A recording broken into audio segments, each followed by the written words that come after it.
जिया जियारन मखा जान सारन मखा मंजिले इश्क जे चंद तारन मखा।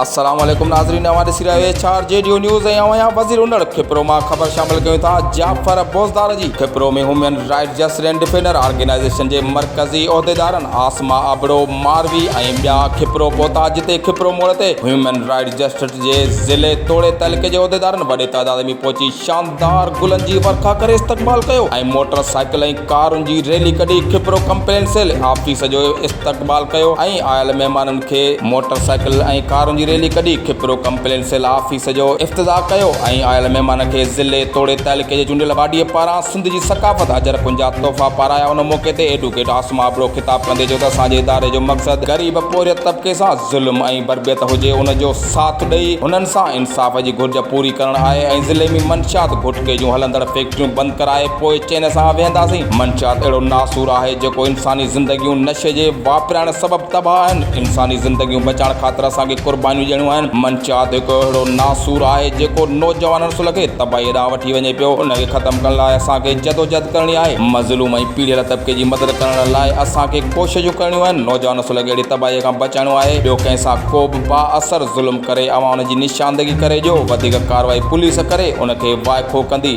HR जेडियो न्यूज़ में फ़िलहालु एतिरो ई। वधीक ख़बर ऐं अपडेट्स लाइ ॾिसंदा रहो HR जेडियो न्यूज़।